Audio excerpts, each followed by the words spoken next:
the golden mask. I still hear the whispers, even after all these years.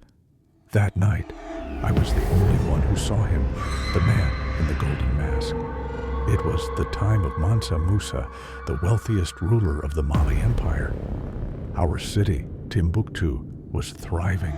Merchants came from faraway lands, bringing goods, stories, and knowledge.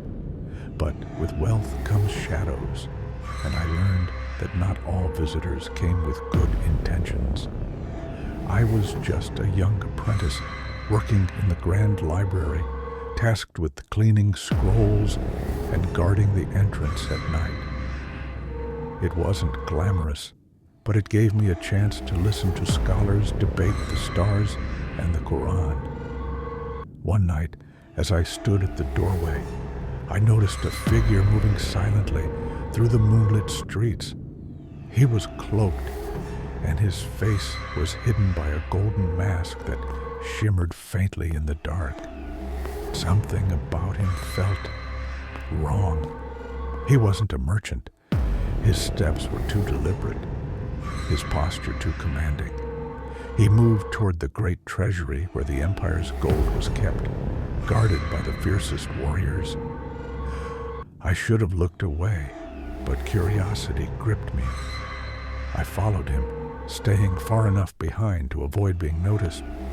The treasury was surrounded by walls, and no one could enter without passing the guards. Yet the man in the mask simply raised his hand, and the guards froze as if turned to stone. My heart pounded. Was he a sorcerer? A thief? He slipped inside, and I crept closer.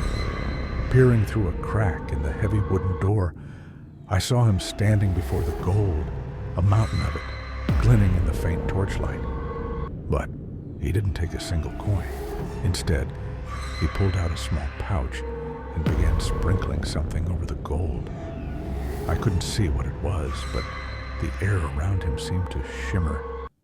Then he spoke in a language I didn't recognize, and the gold began to glow faintly, as if it were alive. I couldn't breathe. Was he cursing it? Stealing its power? Suddenly, his masked face turned toward me. I stumbled back, but it was too late. He had seen me. "You shouldn't be here," he said, his voice calm yet cold. "This gold carries the weight of your empire's destiny. Protect it wisely." Then, before I could respond, he vanished into the shadows, leaving only silence behind. The next morning, I told no one. Who would believe me? But I couldn't stop thinking about his words. Over the years, I watched as Mali grew even wealthier. But with every coin minted, the greed and envy of other kingdoms grew too. Wars began to creep closer, and the empire's power started to waver. I often wonder if the man in the mask was a warning. Was he blessing the gold or cursing it? I'll never know.